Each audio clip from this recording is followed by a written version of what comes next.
Video like जरूर कर लीजिए और ऐसे वीडियो लगातार फ्री में पाने के लिए चैनल को तुरंत सब्सक्राइब कर लीजिए और बेल आइकन को जरूर टैप कर लीजिए ताकि आगे भी सारे वीडियो आपको मिलते रहे। यूट्यूब में फॉलो करते हैं तो प्लीज ये वाला फ्री टेलीग्राम चैनल जरूर ज्वाइन कर लीजिएगा। सारे नोटिफिकेशन सारे अपडेट यहीं पे आते हैं, ध्यान रखिए। नमस्कार दोस्तों, एग्जाम प्रिपरेशन के यूट्यूब चैनल पर मैं प्रियंका एक बार फिर से आप सभी का बहुत बहुत स्वागत करती हूँ। आज की इस क्लास में जो 30 मोस्ट इम्पॉर्टेंट टॉपिक्स की सीरीज हो रही है उसमें हम लोग अंतरिम सरकार और स्वतंत्र भारत का जो पहला मंत्रिमंडल बना, इसमें सदस्य और उनके पास कौन कौन से विभाग थे वो जानेंगे। साथ में संविधान सभा के सत्र को भी पढ़ेंगे कि कौन सा सत्र कब हुआ, टोटल कितने सत्र हुए और उनकी डेट भी।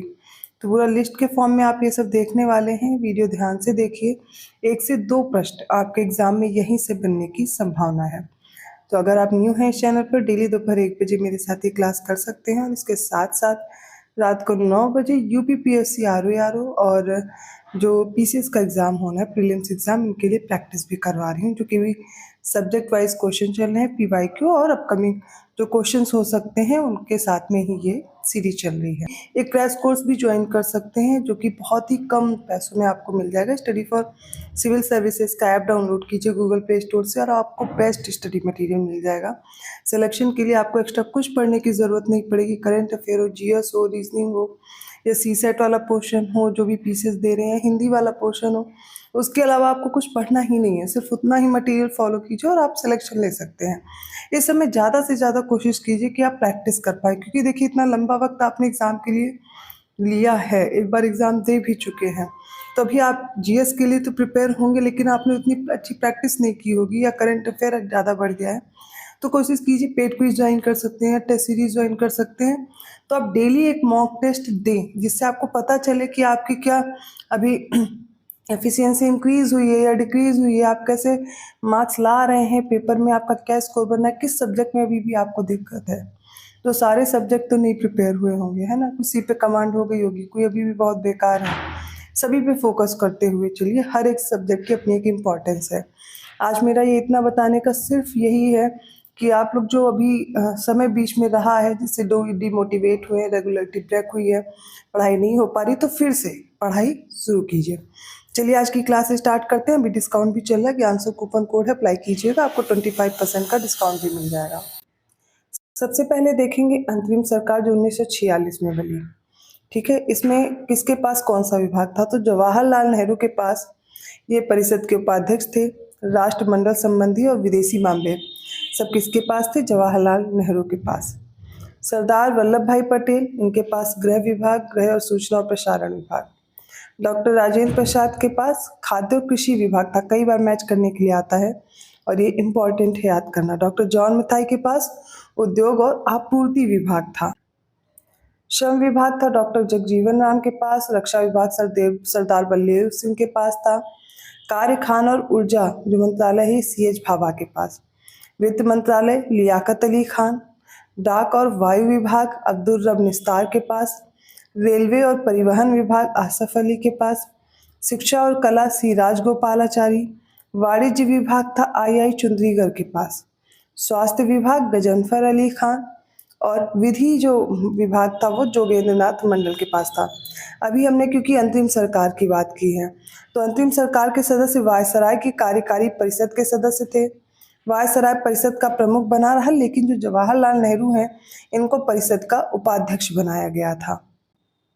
अब बात करेंगे जो स्वतंत्र भारत का पहला मंत्रिमंडल बना 1947 में, इसमें कौन से सदस्य थे, इनके पास कौन से विभाग थे? तो जवाहरलाल नेहरू के पास ये प्रधानमंत्री थे, तो इसलिए इनके पास राष्ट्रमंडल और विदेशी मामले थे।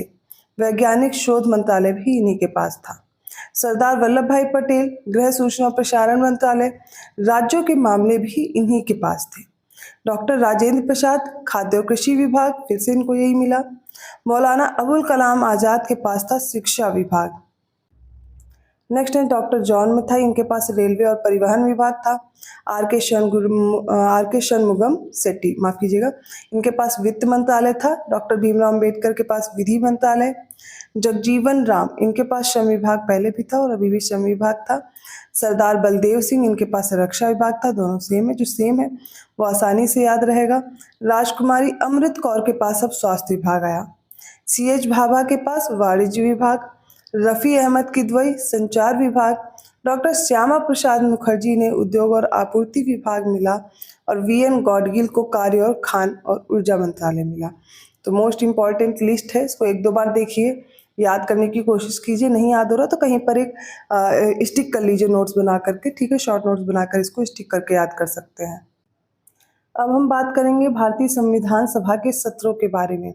टोटल कितने सत्र हुए? तो टोटल 11 सत्र हुए।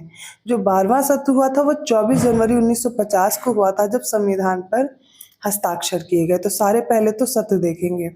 पहला जो सत्र है वो हुआ था 9 से 23 दिसंबर 1946 को, पहला सत्र याद रखिएगा, जब अस्थायी अध्यक्ष चुने जाते हैं डॉक्टर सच्चिदानंद सिन्हा, ठीक है, याद रखिएगा। फिर दूसरा सत्र होता है 20 से 25 जनवरी 1947 को। तीसरा सत्र हुआ 28 अप्रैल 2 मई 1947 को। तो पहले सत्र का जब पहला दिन हुआ था तो उसमें अस्थायी अध्यक्ष बनते हैं। फिर जब दूसरा सत्र होता है, मतलब दूसरा दिन जब होता है, तो वहाँ पर डॉक्टर राजेंद्र प्रसाद को स्थायी अध्यक्ष बना दिया जाता है। तो तीसरा सत्र कब हुआ? 28 अप्रैल से 2 मई 1947 को। चौथा सत्र चलता है 14 से 31 जुलाई 1947। पांचवा सत्र हुआ 14 से 30 अगस्त 1947। छठवां सत्र 27 जनवरी 1948 और सातवां सत्र हुआ 4 नवंबर 1948 से 8 जनवरी 1949। आठवां सत्र हुआ 16 मई से 16 जून 1949। जो नवा सत्र है वो 30 जुलाई से 18 सितंबर 1949 तक होता है। 10वां सत्र था 6 से 17 अक्टूबर 1949 और 11वां सत्र था 14 से 26 नवंबर 1949। फिर जो ये 24 जनवरी थी, 24 जनवरी 1950 को 12वां सत्र होता कह दीजिए, या फिर पुनः बैठक होती है जब सदस्यों ने भारत के संविधान पर हस्ताक्षर किए थे। इसी क्लास में एक और इम्पॉर्टेंट लिस्ट हम लोग डिस्कस करने वाले हैं, जिसमें पढ़ेंगे राज्यों और केंद्र शासित प्रदेशों का गठन वर्ष। तो देखिए, सबसे पहला जो राज्य बनता है वो 1953 में बना। भाषा के आधार पर मद्रास राज्य का ये हिस्सा था, आंध्र प्रदेश। गुजरात का, देखिए ये मैच करने को आते हैं, इनके स्थापना वर्ष दे दिए जाते हैं, सामने स्टेट लिखे होते हैं और लगभग प्रश्न बनता है यहाँ से, ये भी टॉपिक बहुत इंपॉर्टेंट है। तो गुजरात भी पूछा जा चुका है। 1960 में बना, बॉम्बे राज्य का ये हिस्सा था। एमपी बनता है 1956 में। अब ये मध्य प्रांत और बरार का हिस्सा था। मकराई की रियासत और पूर्वी राज्य एजेंसी की रियासतें भी थी। बिहार बनता 1912 में। ये बंगाल प्रांत का हिस्सा था ब्रिटिश भारत का। उत्तर प्रदेश आपको पता है संयुक्त प्रांत के नाम से 1950 में बना था। महाराष्ट्र का गठन हुआ 1960 में। ये बॉम्बे राज्य का हिस्सा हुआ करता था। केरल बना 1956 में, त्रावणकोर और कोचीन राज्य था। जो नागालैंड है, इसकी स्थापना हुई 1963 में। ये केंद्र शासित प्रदेश के रूप में पहले ये बना था नागालैंड। हरियाणा 1966 में पंजाब का हिस्सा था। कर्नाटक 1956 में एक राज्य के रूप में बना और ये मैसूर राज्य का गठन हुआ था 1953 में, जिसकी सीमा 1956 में बढ़ाई गई थी। और 1973 में क्या हुआ, मैसूर का ही नाम बदला गया और क्या रखा गया, कर्नाटक। हिमाचल प्रदेश की बात की जाए तो 1971 में बना एक केंद्र शासित प्रदेश के रूप में, और ठीक इसी के बाद मणिपुर और त्रिपुरा, याद रखिएगा, 1972 में केंद्र शासित प्रदेश बने थे। मेघालय 1972 में बनता है। असम राज्य के भीतर एक स्वायत्त राज्य दिया गया और वही जो स्वायत्त राज्य था वो बाद में क्या बनता है, मेघालय। तो सिक्किम 1975 में बना। 1974 से यह पहले सहयोगी राज्य के रूप में था। पहले भारत सिक्किम के रक्षक के राज्य के रूप में बना था, ठीक है, 1974 में। बाद में 1975 में से राज्य का दर्जा दिया गया। अब आप लोग कमेंट करके बताएंगे किस संविधान संशोधन के जरिए से सिक्किम को राज्य बनाया गया था, ठीक है। फिर है मिजोरम 1987। तो मिजोरम 1987 में बना। 1972 तक ये असम का जिला और 1972 से 1987 तक एक केंद्र शासित प्रदेश था। नेक्स्ट आ जाते हैं अरुणाचल प्रदेश पे। 1987 में अरुणाचल प्रदेश भी बना केंद्र शासित प्रदेश के रूप में, और गोवा। तो 3 याद रखिएगा, मिजोरम, अरुणाचल प्रदेश और गोवा, ये केंद्र शासित प्रदेश था, ठीक है। कौन? गोवा केंद्र शासित प्रदेश था। राज्य बनता है 1987 में। उत्तराखंड 2000 में उत्तर प्रदेश के भाग से अलग किया गया था, कुछ जिलों को काट करके बनाया गया उत्तराखंड 2000 में। साथ ही 2 और याद रखिएगा, छत्तीसगढ़ और झारखंड। ये एमपी का हिस्सा था छत्तीसगढ़, और बिहार का हिस्सा हुआ करता था झारखंड। वर्ष 2000 में इनको अलग राज्य का दर्जा मिला। तो याद रखिएगा, पहले केंद्र शासित प्रदेश था नागालैंड, 1963 में राज्य बना। हरियाणा पंजाब का हिस्सा हुआ करता था, 1966 में बना। कर्नाटक 1956 में, हिमाचल प्रदेश, मणिपुर, त्रिपुरा सब केंद्र शासित प्रदेश थे। 1971 1972 में ये राज्य बन जाते हैं। और मेघालय, सिक्किम, इसी तरह मिजोरम, अरुणाचल प्रदेश, गोवा, उत्तराखंड, छत्तीसगढ़ और झारखंड। झारखंड बिहार का हिस्सा था, वर्ष 2000 में झारखंड बन जाता है। फिर तेलंगाना देखते हैं, जून 2014 में आंध्र प्रदेश का हिस्सा हुआ करता था और उससे काट करके एक नया राज्य बना तेलंगाना। लद्दाख और जम्मू कश्मीर, तो ये जम्मू कश्मीर का ही भाग थे और बाद में इनको बनाया गया है क्या, यूनियन टेरिटरी। तो अक्टूबर 2019 को याद रखिएगा। गोवा, पुदुचेरी, दादरा और नागर हवेली और सिक्किम स्वतंत्रता के समय ये भारत का हिस्सा नहीं थे। गोवा पुर्तगालियों से मुक्त कराया गया 1961 में। पुदुचेरी सहित कराईकल, माहे, यनम 1954 तक फ्रांस द्वारा भारत को स्थानांतरित किए गए। और दादरा और नगर हवेली 1954 में पुर्तगाली कब्जे से मुक्त कराए गए थे। सिक्किम 1974 में भारत का एक हिस्सा बन गया था। तो ये आज की इंपॉर्टेंट लिस्ट थी और मुझे लगता है बहुत इंपॉर्टेंट क्लास है। जितनी छोटी उतने ही ज़्यादा क्वेश्चन यहाँ से बनने की संभावना है। तो इसको एक दो बार रिपीट कर लीजिएगा, आसानी से आपको याद हो जाएगा। अगर वीडियो अच्छा लगा तो प्लीज़ लाइक जरूर कीजिए और लोगों को शेयर करते रहिए। किसी भी जगह आपको कोई कन्फ्यूज़न हुई है तो आप कमेंट करके पूछ लीजिएगा।